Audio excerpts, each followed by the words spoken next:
नमस्कार छात्रों, मैं विष्णु चंद गौर, सहायक आचार्य दर्शन शास्त्र विभाग MHJ कॉलेज भरतपुर, पुनः बौद्ध दर्शन से संबंधित तीसरा लेक्चर यहाँ पर बौद्ध दर्शन के विभिन्न सिद्धांतों के बारे में प्रस्तुत कर रहा हूँ। इससे पूर्व के 2 लेक्चर में हमने बौद्ध दर्शन के उद्गम और बौद्ध दर्शन के कुछ प्रमुख सिद्धांतों के बारे में संक्षिप्त रूप से अध्ययन किया। अब हम बौद्ध दर्शन के कुछ अन्य सिद्धांत हैं, उनका यहाँ विस्तार से अध्ययन कर रहे हैं, जो कि आपके प्रश्न के रूप में पूछा जा सकता है। बौद्ध दर्शन नास्तिक दर्शन होने के साथ साथ अनीश्वरवादी दर्शन है, अर्थात बौद्ध धर्म ईश्वर के होने या नहीं होने पर चर्चा नहीं करता, क्योंकि बौद्ध दर्शन में यह माना जाता है कि यह जो चर्चा है बुद्धि जाल, भ्रम जाल से ज़्यादा कुछ नहीं है। महात्मा बुद्ध ने तो इस प्रश्न कि संसार में ईश्वर की सत्ता है अथवा नहीं है, इसको अव्याकृत प्रश्न माना है। उनका मानना था कि ये ऐसे प्रश्न हैं जिनका मनुष्य के जीवन से कोई संबंध नहीं है। उनका मानना था कि इस प्रश्न को आप तर्क या अन्य किसी भी तरह से हल नहीं कर सकते।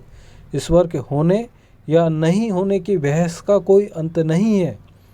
ठीक उसी तरह कि स्वर्ग है या नहीं। मूल प्रश्न यह है कि व्यक्ति है और वह दुख तथा बंधन में है, तो उसके दुख और बंधन का मूल कारण खोजो और मुक्त हो जाओ। तो इसीलिए बुद्ध दर्शन में ईश्वर पर कोई चर्चा नहीं की गई है। इसी प्रकार हम यह भी जानते हैं कि बौद्ध दर्शन में आत्मदीपो भव की शिक्षा दी गई है, अर्थात वहाँ मोक्ष के लिए ऐसा कोई भी आश्रय नहीं है जिसकी शरण में जाके मुक्ति मिल जाए। वहाँ तो यह कहा गया है कि अपना दीपक स्वयं बनो, अर्थात हर मनुष्य को अपनी मुक्ति का मार्ग स्वयं ही खोजना है और इस मार्ग की प्राप्ति अष्टांगिक मार्ग पर चलकर ही हो सकती है। अष्टांगिक मार्ग पर चलकर ही दुख और बंधन से मुक्त हुआ जा सकता है।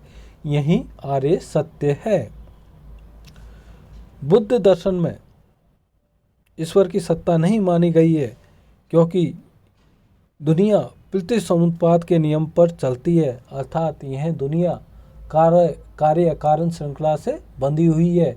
कारण से कार्य उत्पन्न होता है, कार्य पुनः कारण में बदलकर नया कार्य बन जाता है।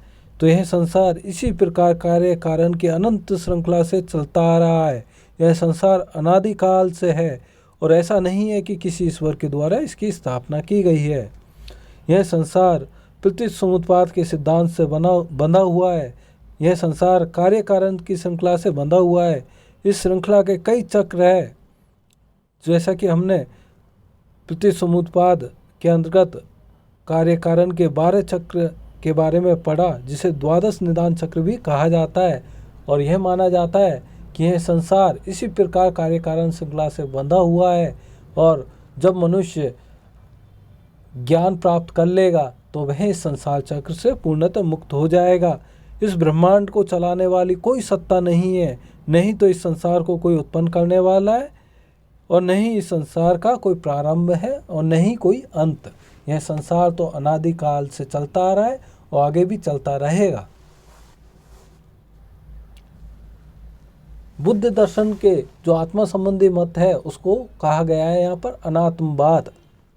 अनात्मवाद का यहाँ मतलब यह नहीं है कि सच में कोई आत्मा नहीं है, वरन अनात्मवाद का यहाँ अर्थ है कि जिसे लोग आत्मा समझते हैं वह चेतना का अविच्छिन्न प्रवाह है। अर्थात जैसा अद्वैत वेदांत में नित्य, कूटस्थ, शाश्वत, अपरिवर्तनशील, चिरंतन आत्मा की कल्पना की गई है, बौद्ध दर्शन में माना जाता है कि ऐसी किसी भी आत्मा का कोई अस्तित्व नहीं होता। इस प्रकार की कल्पना करना मनुष्य के लिए दुखदायी है और इसी के भ्रमचाल में रहकर मनुष्य ऐसा जीवन यापन करता है। उसे लगता है कि यह संसार अनादिकाल से चलता आ रहा है और आगे भी ऐसा चलता रहेगा और वह हमेशा सत्ता में बना रहेगा, लेकिन ऐसा नहीं। यह संसार तो लगातार परिवर्तनशील है, हर पल यह संसार बदल रहा है। वैसे ही यह आत्मा भी नित्य परिवर्तनशील है। यह आत्मा भी विज्ञानों का अविच्छिन्न प्रवाह है, अर्थात हमारे विचार नए विचारों को उत्पन्न करते हैं और उन नए विचारों से पुनः नए विचार उत्पन्न होते हैं। तो मनुष्य की जो मानसिक विचार श्रृंखला है वह ऐसे ही चेतना का अविच्छिन्न प्रवाह है। इसी प्रकार हम ये देखते हैं कि मनुष्य का शरीर भी निरंतर परिवर्तनशील है। मनुष्य का शरीर बालपन में कुछ और होता है, किशोर अवस्था में कुछ और होता है, युवा अवस्था में कुछ और होता है, अधेड़ अवस्था में कुछ और मृत्यु के बाद तो वह शरीर पूर्णतः खत्म होकर एक चेतना के रूप में जीवित रहता है और यह चेतना भी पुनः नवीन शरीर से संयुक्त होकर पुनर्जन्म ग्रहण करती है। तो यह संसार लगातार बदलता रहता है।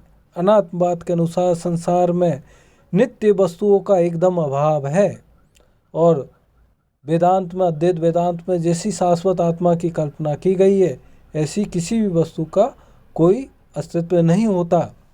यदि औपनिषदिक आत्मा जैसा उपनिषदों में आत्मा के बारे में बताया गया है यह उपनिषदिक आत्मा नित्य होती तो या तो संसार की उत्पत्ति ही नहीं होती या फिर इससे छुटकारा नहीं मिलता। अर्थात अगर आत्मा नित्य है तो यह आत्मा क्यों पुनर्जन्म लेगी? इस आत्मा की न तो कभी जन्म होगा न ही मृत्यु होगी। और जब यह आत्मा नित्य है तो आखिर हमें छुटकारा किससे मिले, मुक्ति किससे चाहिए? तो इस आत्मा फिर मोक्ष की कोई कल्पना ही नहीं बचेगी। इसलिए यदि आत्मा स्वभावतः नित्य शुद्ध बुद्ध अद्वितीय मुक्त होती तो इसमें अज्ञान की उत्पत्ति कैसे हो सकती और बिना अज्ञान की उत्पत्ति के संसार कैसे बनता? यदि थोड़ी देर के लिए मान भी लिया जाए कि आत्मा किसी कारणवश अज्ञान के बंधन में बन जाती है और संसार का निर्माण होने लगता है तो फिर आत्मा स्वभावतः दूषित हो जाएगी। इस दोष से आत्मा का छुटकारा तभी संभव है जब आत्मा का नाश हो। स्वयं के होने को जाने बगैर आत्मा नहीं हुआ जा सकता। आत्मदीपो भव, निर्वाण की अवस्था में ही स्वयं को जाना जा सकता है। मरने के बाद आत्मा महासुसुप्ति में खो जाती है।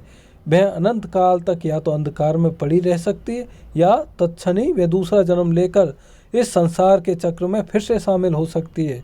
अतः आत्मा तब तक आत्मा नहीं जब तक कि उसमें बुद्धत्व घटित न हो।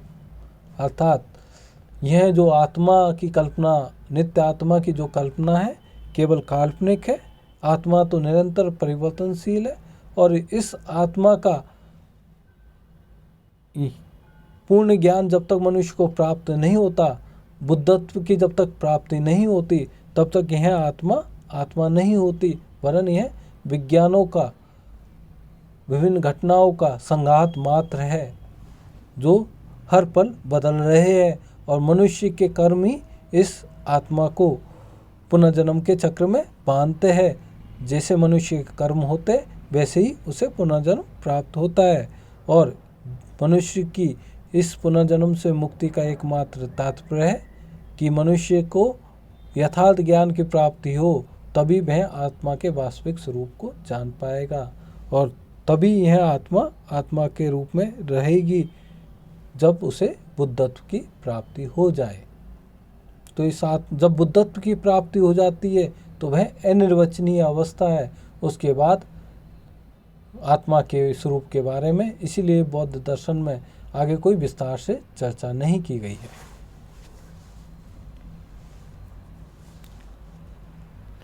बौद्ध दर्शन के दो प्रमुख सिद्धांत और माने जाते हैं, अनित्यवाद और क्षणिकवाद।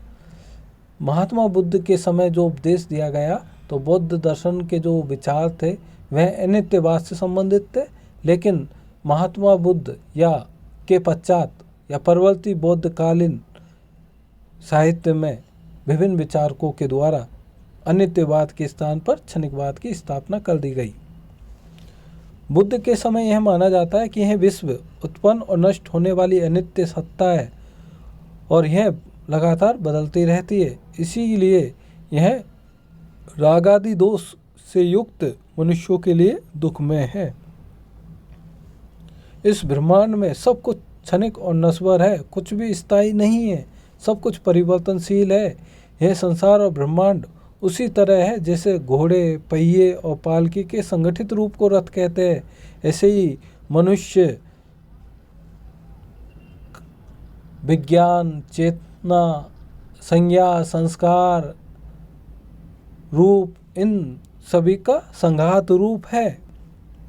और जिस प्रकार घोड़ा, पहिए, पालकी को अलग कर दिया जाए तो रथ का अस्तित्व नहीं माना जा सकता, वैसे ही जब नाम रूप को अलग कर दिया जाए अर्थात विज्ञान, वेदना, संज्ञा, संस्कार और रूप की सत्ता नहीं रहे तो आत्मा का भी अस्तित्व नहीं रहता।